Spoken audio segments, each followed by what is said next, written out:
자, 여러분들 반갑습니다. 코구입니다. 오늘 여러분들에게 이야기 드릴 코인은 위믹스입니다. 영상 보시기 전에 좋아요, 구독 눌러주시면 정말 감사드리겠습니다. 어제 유튜버 김단태님 채널에 장형국 대표님이 등장을 해서 인터뷰를 진행을 했습니다. 그 인터뷰를 봤을 때 우리가 투자할 때 참고할 만한 부분이 굉장히 많았거든요. 그렇기 때문에 그 부분에 대해서 제 생각을 말씀드려보도록 하겠습니다. 영상 보시기 전에 좋아요, 구독 눌러주시면 정말 감사드리겠습니다. 자, 일단은 거시적인 경제 자체가 지금 굉장히 좋지가 않습니다. 자, 연준에서 최근에 긴축과 관련된 발언을 굉장히 많이 하고 있죠. 금리 인상이 언제 될지 모른다는 그 공포감으로 인해서 시장의 변동성이 더욱더 커지고 있다. 그렇게 보시면 될 것 같습니다. 자, 그리고 코인 시장은 다른 자산보다 훨씬 더 금리에 영향을 많이 받는 시장이에요. 그만큼 위험 자산이기 때문입니다. 그렇기 때문에 일단 코인 시장 자체가 힘들고 위믹스도 코인이기 때문에 힘들 수밖에 없다. 그렇게 말씀을 드리도록 하겠습니다. 자, 하지만은 이 장형국 대표는 위믹스를 끝까지 포기하지 않죠. 2018년도경에 크립토 윈터가 왔었습니다. 이때 비트코인의 가격이 2,700만원, 800만원에서 거의 700만원까지 급락을 합니다. 대장이라고 불리우는 비트코인이 반의 반토막이 났다라고 보시면 될 것 같습니다. 자, 그럼에도 불구하고 장형국 대표는 계속해서 위믹스의 개발을 멈추지 않았습니다. 물론 팀의 규모를 작게 해서 최소한의 자금으로 그러한 것들을 진행하긴 했습니다만은 비트코인의 하락기가 오더라도 암호화폐 시장에 그 어떤 하락이 오더라도 이 사람의 P2의 가능성을 보고 계속 일해왔다라는 것이죠.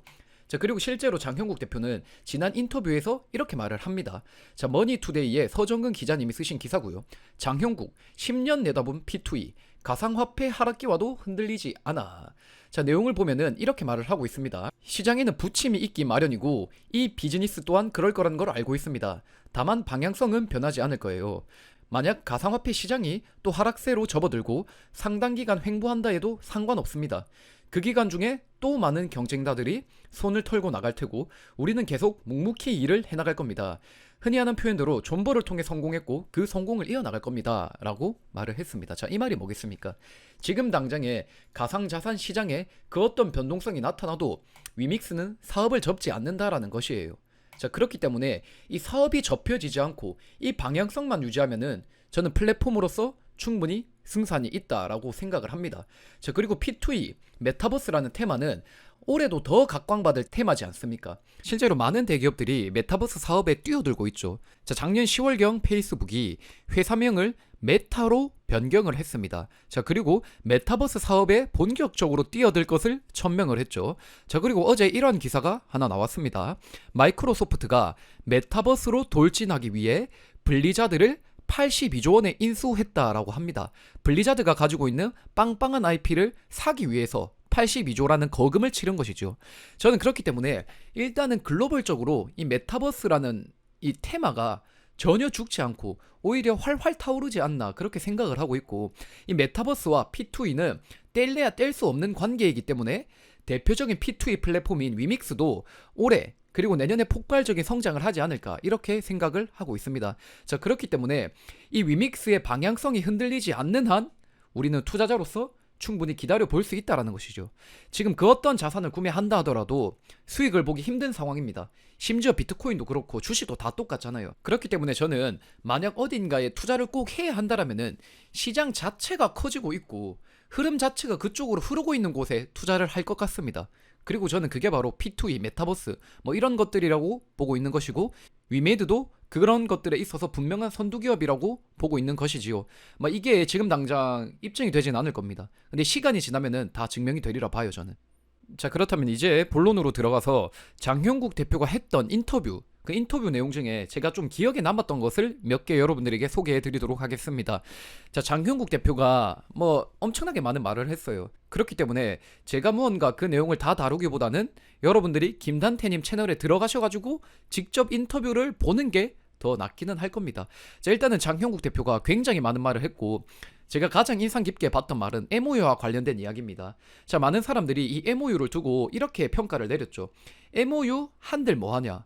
어차피 그게 뭐 가시적인 성과로 나타나는 것도 아니고 MOU가 어떠한 법적인 구속력을 가지고 있는 것도 아닌데 MOU만 맺으면은 뭐하냐?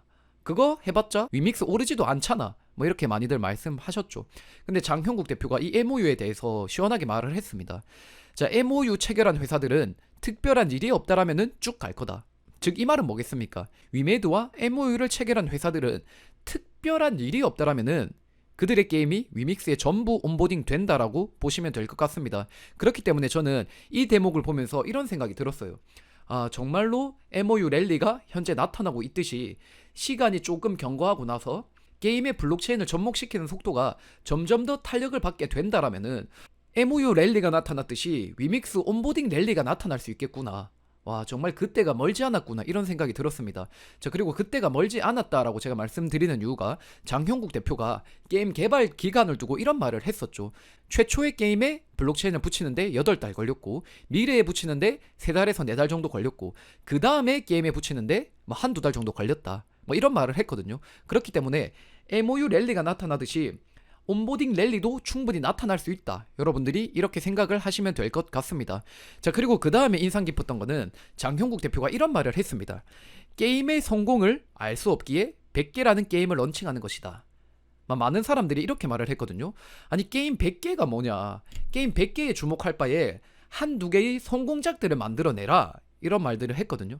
근데 거기에 있어서 장형국 대표는 아니다. 개수가 중요하다라고 말을 했습니다. 자, 왜 그런 말을 했을까요?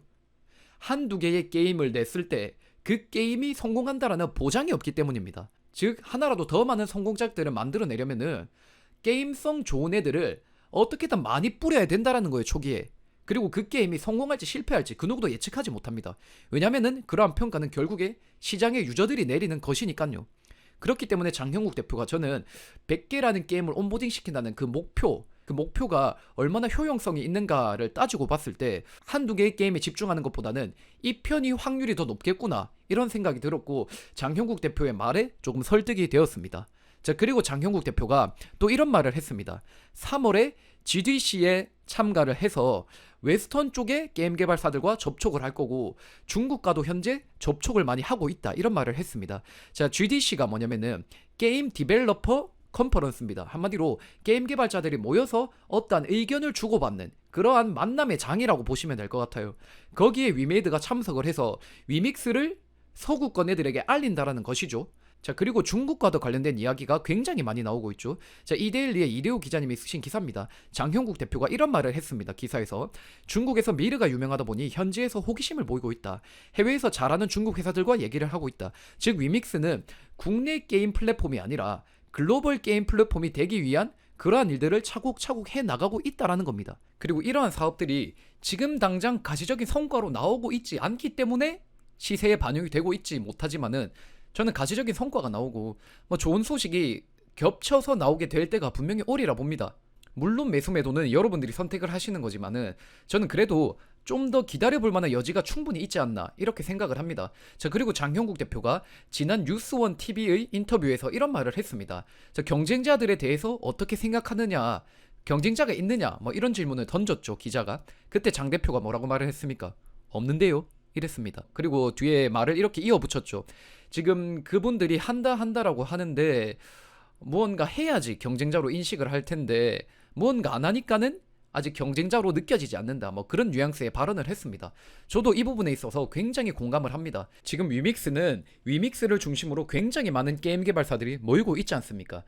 근데 다른 플랫폼들, 예를 들면 뭐 C2X, 보라 같은 애들은 지금 가시적으로 컨텐츠들이 모이고 있지 않다라는 거죠. 그 차이가 굉장히 크다라는 겁니다. 지금 이 P2E 시장 자체가 굉장히 초기 시장이기 때문에 처음에 양질의 컨텐츠를 잘 흡수한 플랫폼이 아주 지배적인 플랫폼이 될 가능성이 높다라고 저는 그렇게 생각을 하거든요.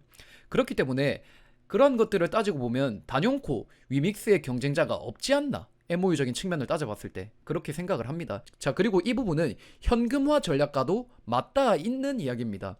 장형국 대표가 현금화를 포기하지 않을 것이다 라고 말을 했고 현금화 전략이 꼭 필요하다라고 말을 했습니다. 자, 왜 그런 걸까요? 지배적인 플랫폼의 자리는 하나밖에 없기 때문입니다. 즉 이 P2E 시장은 굉장히 초기 시장이고 이 초기 시장일 때 많은 컨텐츠들을 섭렵한 애가 지배적인 플랫폼이 될 수밖에 없는 거죠. 그렇기 때문에 초기에 현금화, 그 현금을 투입을 해가지고 많은 컨텐츠들을 사들이는 게 굉장히 중요하다라는 것입니다. 한마디로 시간을 아끼기 위해서 현금을 쓴다라는 것이죠. 저도 이 부분에 있어서 굉장히 공감하는 바가 큽니다. 현금화되는 부분에 있어서 우리 투자자들에게 알려지는 그 과정, 그러니까 최초의 현금화가 우리에게 알려지는 과정이 순탄치 못해서 분노하긴 했습니다만, 장형국 대표가 인터뷰를 통해서 왜 현금화를 해야 되는가 그 부분을 굉장히 전달하려고 하고 있고, 그리고 자기가 이 소각에 대해서 전혀 생각지 않고 있었는데 분명히 알고라님 유튜브에서는 소각을 염두에 두고 있지 않다라고 말을 했는데, 24시간도 지나지 않아 SBS 인터뷰를 할 때는 뭐 어떠한 보상책을 준비 중이다 이런 말을 했죠. 그러니까는 유저들의 피드백에 굉장히 빠르게 반응을 할 뿐더러 의혹은 또 해소를 해주고 또 일은 일대로 열심히 하고 있는 게 저는 위믹스다라고 생각을 합니다.